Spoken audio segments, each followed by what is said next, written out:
Daniel had always considered himself a perceptive man, but nothing could have prepared him for the subtle erosion of his marriage. It started 3 months ago, small things at first. His wife Melissa would angle her phone away when texting, a gesture so slight he almost convinced himself he'd imagined it.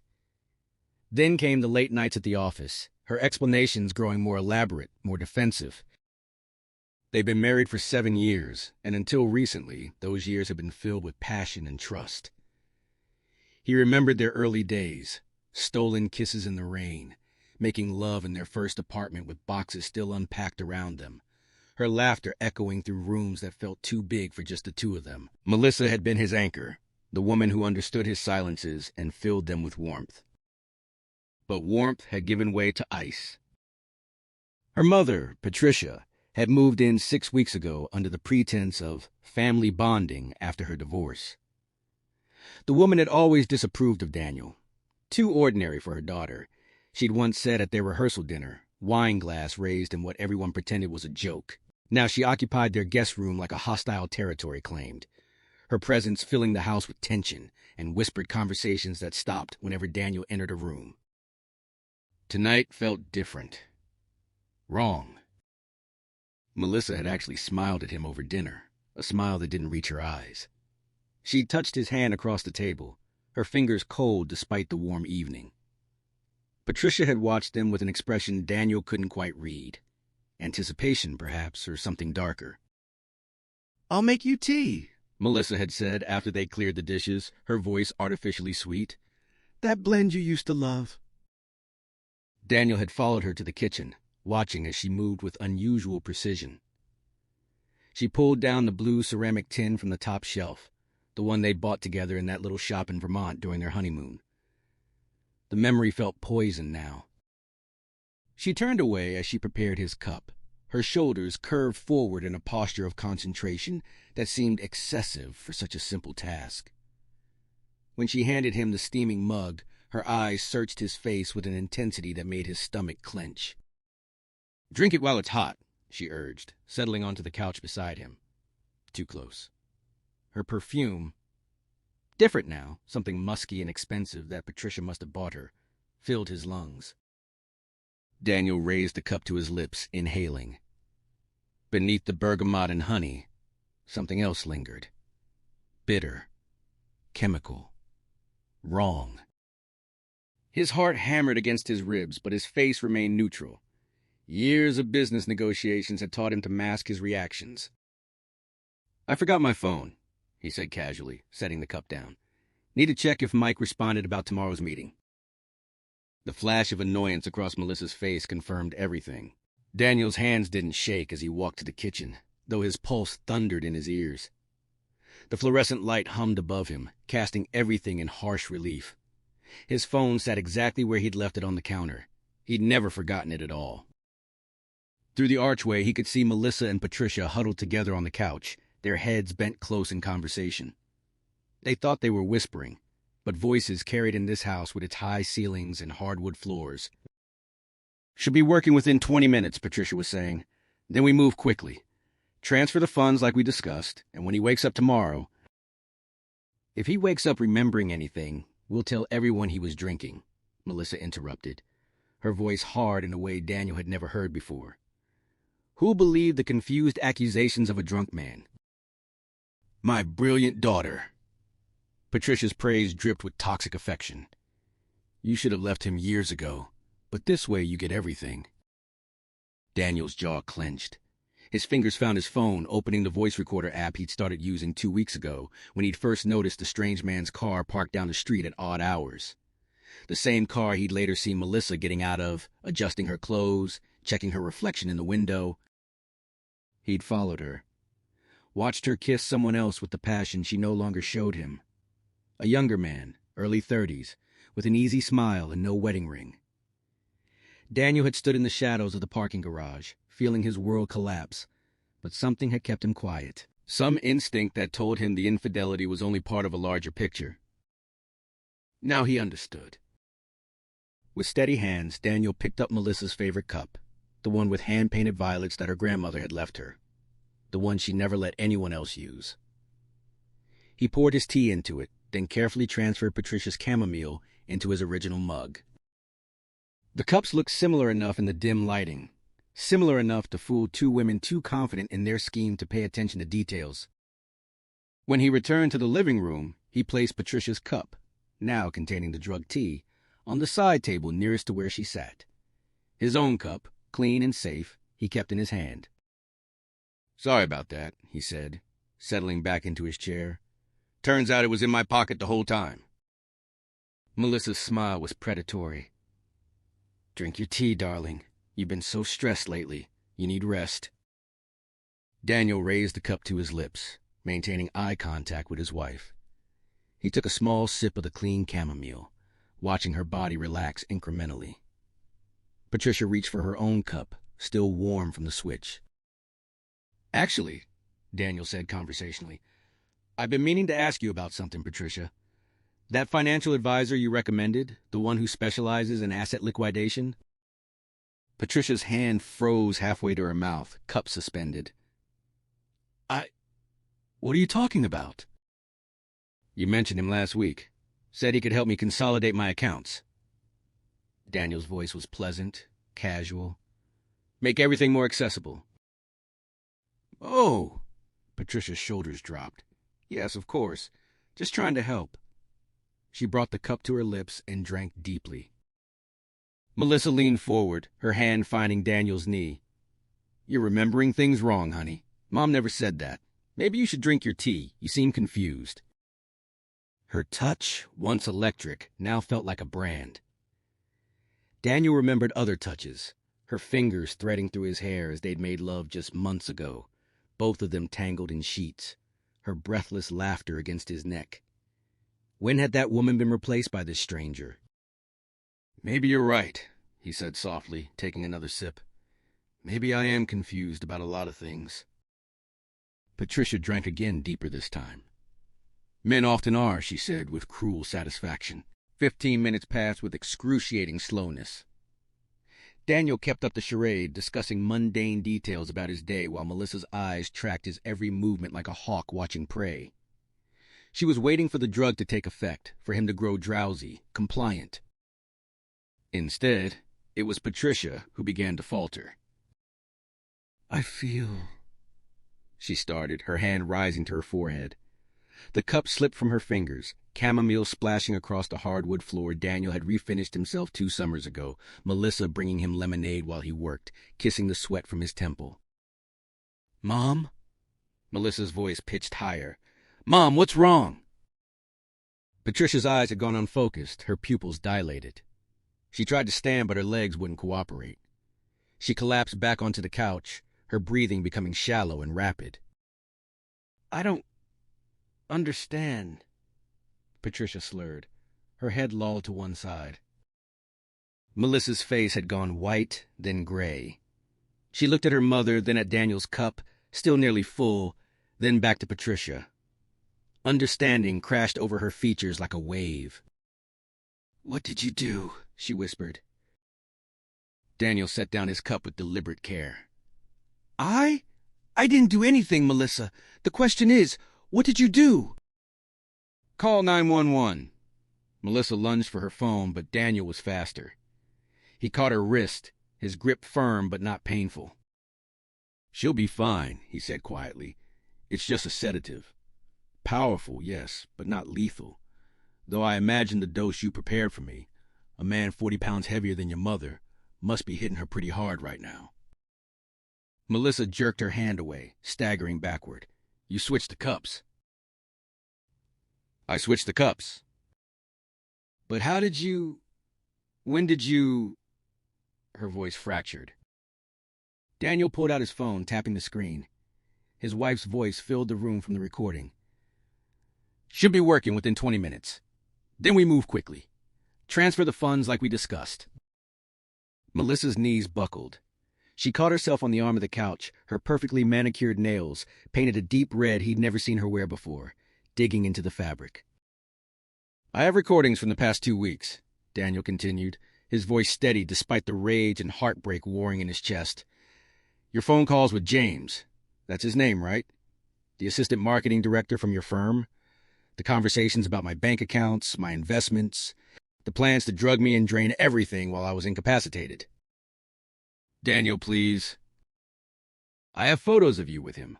I have the search history from the laptop you thought you'd deleted. Queries about sedatives, about moving money offshore, about divorce laws in our state. He paused. I have everything. Melissa's face crumpled, tears streaming down her cheeks. Once, those tears would have destroyed him. He'd seen her cry only a handful of times in 7 years. At her grandfather's funeral, at their wedding, when her father walked her down the aisle, the night she'd miscarried their first pregnancy. That last memory still carried the power to hurt. He'd held her in the hospital bed, both of them grieving the future they'd lost. She'd clung to him, promising they'd try again, that their love was strong enough to weather anything. When had she stopped believing that? When had he become the enemy instead of her partner? I loved you, he said, and his voice finally broke. God help me. I loved you more than anything. I loved you too, Melissa sobbed. I do love you. It wasn't supposed to happen like this. How was it supposed to happen? You drug me, steal my life savings, and what? Run away with James while I'm left confused and broke? Daniel laughed bitterly. When did you become this person? Patricia groaned from the couch, semi-conscious. Melissa moved toward her mother, but Daniel blocked her path. We need to call for help, Melissa said desperately. We will, but first, you're going to tell me everything. When it started. Why? All of it. Melissa's shoulders shook. She sank to the floor, her expensive silk blouse, another new addition to her wardrobe, bunching around her waist. It started 6 months ago. James was kind. He listened. You were always working, always tired, and I felt invisible. So you had an affair? Yes. The word was barely audible. And the plan to rob me? Melissa's tears fell harder. That was Mom's idea. She said you'd never give me what I deserved in a divorce. She said men like you always hid assets, that we had to be smarter. Men like me? Daniel tasted ash in his mouth. You mean faithful? Devoted? The man who worked 60-hour weeks to give you everything you wanted? I know it's unforgivable. But James made me feel... I don't care what he made you feel. Daniel's voice rose for the first time. You don't drug your husband because someone else makes you feel desired, Melissa. You don't plot with your mother to destroy the man who's loved you since you were 23 years old. The silence that followed Daniel's outburst was broken only by Patricia's labored breathing and the ticking of the antique clock Melissa's grandmother had left them. Another piece of family history tainted now by betrayal. When did you stop loving me? Daniel asked finally, his voice raw. I need to know. Was it gradual, or was there a moment when you looked at me and felt nothing? Melissa hugged her knees to her chest, makeup streaking her face. In that moment, she looked younger, vulnerable, almost like the woman he'd married. Almost. I never stopped, she whispered. That's what made it so complicated. I loved you, but I resented you too. Every success you had at work felt like it emphasized my failures. Every time you were too tired to talk, I felt more alone. And Mom kept saying, you were holding me back, that I could do better, that I deserved more. Your mother has hated me from day one. I know. And I should have defended you more. I should have set boundaries. Melissa's voice strengthened slightly. But James, he was exciting. New. He didn't know all my flaws, didn't see me at my worst. With him, I could be someone different. Someone who commits felonies? Daniel's laugh was hollow. That's quite the reinvention. I didn't want to hurt you, Melissa said. I just wanted out. But Mom said you'd fight the divorce, that you'd make it ugly.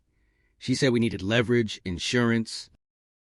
So you decided to drug me and commit fraud. It sounds so cold when you say it like that. How should it sound? Daniel moved to the window, looking out at the street where he and Melissa used to take evening walks, hands linked, planning their future. You betrayed me in every way possible. You took vows we made, vows you probably didn't mean even then, and you destroyed them. You planned to violate me, rob me, possibly destroy my reputation and my life. How should that sound, Melissa? She had no answer. Patricia stirred on the couch, consciousness returning in fragments.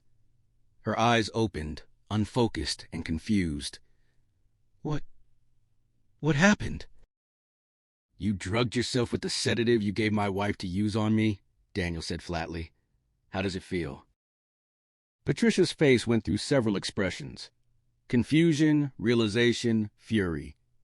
You bastard! You had no right. No right? Daniel's control finally snapped. You moved into my home, poisoned my marriage, and conspired to drug and rob me, and I had no right to protect myself? Melissa deserves better than you, Patricia spat, struggling to sit up. She's wasted the best years of her life on a mediocre man with mediocre dreams. Mom, stop, Melissa said weakly. No, he needed to hear this years ago. Patricia's words slurred, but her venom remained sharp. My daughter could have married that lawyer from her college, or the investment banker from her internship. Instead, she settled for you. Safe, boring, ordinary you. Daniel absorbed the words like body blows. Some part of him had always suspected Patricia thought these things, but hearing them spoken aloud carved fresh wounds. You're right, he said quietly. I am ordinary. I work in middle management. I don't have a corner office or a prestigious degree. I coach Little League on weekends and I fall asleep during movies. But I loved your daughter with everything I had. I would have died for her, and until tonight I thought that meant something. Love doesn't pay bills, Patricia sneered. Love doesn't provide the lifestyle Melissa deserves. I gave her everything I could. It wasn't enough. It was never going to be enough. Patricia tried to stand again, failed. So we did what we had to do. You mean you committed crimes? Conspiracy to commit fraud, assault with a dangerous weapon. Yes, drugging someone qualifies. Possible attempted murder depending on the dosage you used. Daniel pulled out his phone again. I've already forwarded copies of all my evidence to my lawyer and to a trusted friend.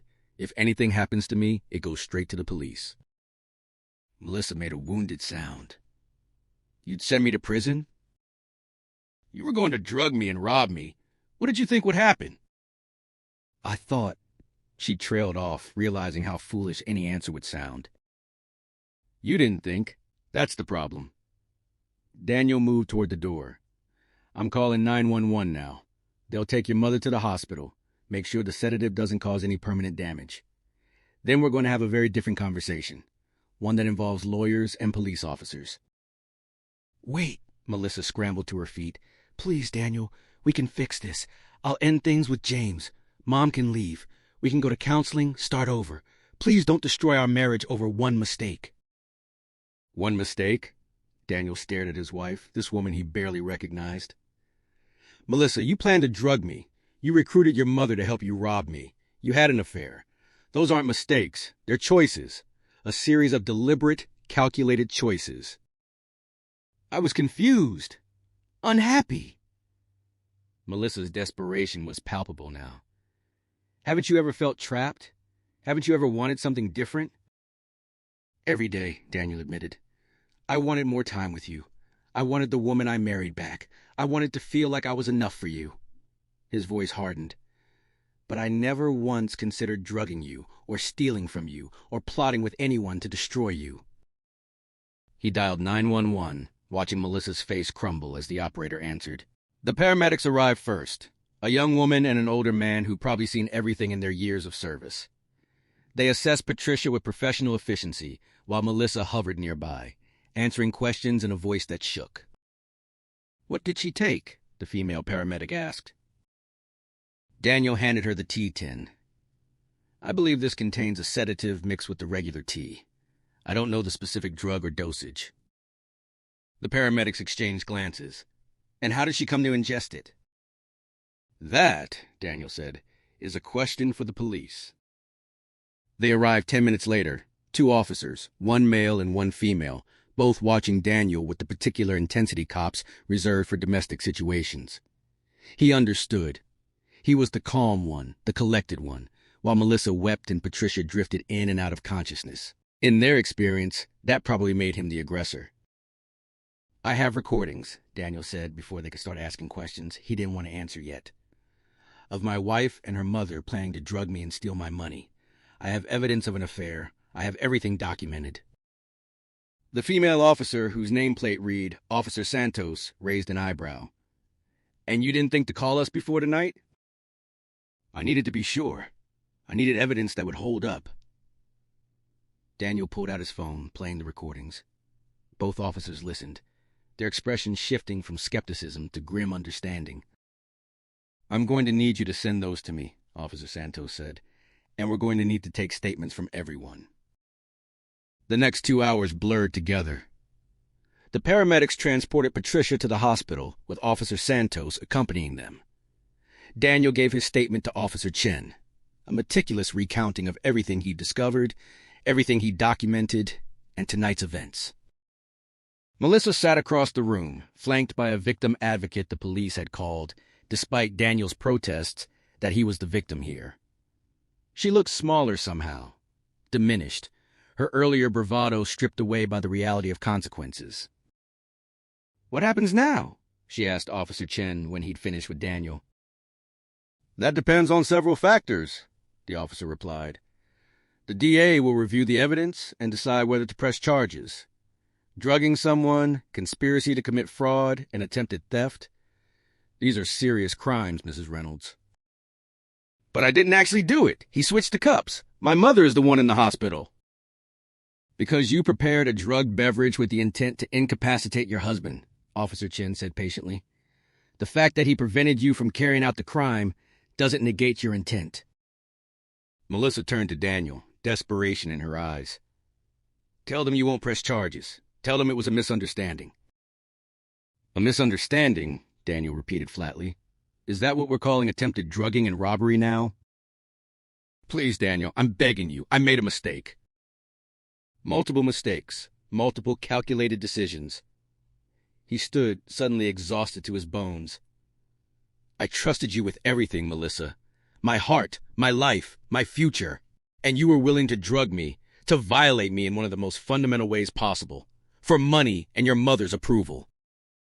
I never wanted to hurt you. But you did. You are." Daniel moved toward the door. "Officer Chen, I'll be at my brother's house if you need anything else. I can't stay here tonight." "Understandable," the officer said. "We'll be in touch." Daniel paused at the door, looking back at Melissa one last time. She sat on the couch where they'd watched countless movies, where she'd curled against him during thunderstorms, where they'd made love one lazy Sunday morning with sunlight streaming through the windows. "I loved you," he said quietly. "I want you to know that. Whatever else happens, whatever you tell yourself to justify what you did, I loved you with everything I had. And you threw it away." Melissa's face crumpled. "I love you too. I know you don't believe me, but I do." "Maybe you do in your own way. But your love is poisonous, Melissa. It comes with conditions and resentments and ultimately betrayal. That's not the kind of love I want anymore." He walked out into the cool night air, breathing deeply for what felt like the first time in months. His phone buzzed, text messages from his brother offering support, from his lawyer confirming receipt of the evidence files, from a colleague asking if he was okay. But one message stood out, from James of all people. "Melissa told me what happened. I'm sorry. I didn't know about the drugging plan. That's insane. For what it's worth, she talked about you constantly. I think she still loves you." Daniel stared at the message for a long moment, then deleted it without responding. What could he possibly say to the man who'd helped destroy his marriage? Thank you for the information? Go to hell? Both seemed inadequate. 3 weeks later, Daniel sat in his lawyer's office reviewing divorce papers. The DA had decided to press charges against both Melissa and Patricia: conspiracy to commit fraud, attempted assault with a dangerous weapon, and several other charges Daniel had stopped trying to keep track of. Melissa had pleaded for mercy, for understanding, for another chance. Her lawyer had argued that no actual harm had occurred, that it was a moment of weakness, that she'd been unduly influenced by her mother. But the evidence was overwhelming, and the judge had been unmoved. Patricia faced 2 to 5 years. Melissa, slightly less, 18 months to 3 years, depending on various factors. Both had been released on bail pending trial. "She's asking if you'll agree to a plea deal," Daniel's lawyer, Margaret, said. "Reduced charges in exchange for full restitution and a guilty plea." "What do you recommend?" Margaret leaned back in her chair, studying him. "Practically speaking, the plea deal would be cleaner, faster, less emotionally taxing for you. But if you want them to face the full consequences of their actions, we have enough evidence to win at trial." Daniel thought about Melissa, about the woman he'd married who'd believed in their future together, and the stranger she'd become who'd been willing to violate him for money.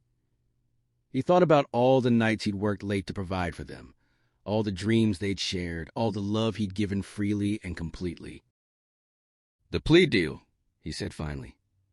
"Not because I'm merciful, but because I want this over. I want to move on with my life." "Fair enough," Margaret made a note. "And the divorce?" "She gets what's legally hers. Nothing more, nothing less. No alimony given the circumstances. Clean break." "She won't like that." "She'll have to live with it. Just like I have to live with what she did to me." Daniel stood. "Is there anything else?" "Just one thing." Margaret's expression softened. "How are you doing? Really?" Daniel considered the question. How was he? Betrayed, certainly. Heartbroken, absolutely. But also strangely liberated. The marriage he'd been fighting to save had been dead long before tonight. He just hadn't wanted to see it. "I'm surviving," he said. "Some days that's enough." 6 months later, Daniel stood in a new apartment across town, unpacking boxes. The divorce was final. Melissa had served 8 months in county jail before being released on probation. Patricia had taken a plea deal that would keep her locked up for another year. He didn't think about them much anymore. Some nights he'd wake up angry, remembering Melissa's betrayal.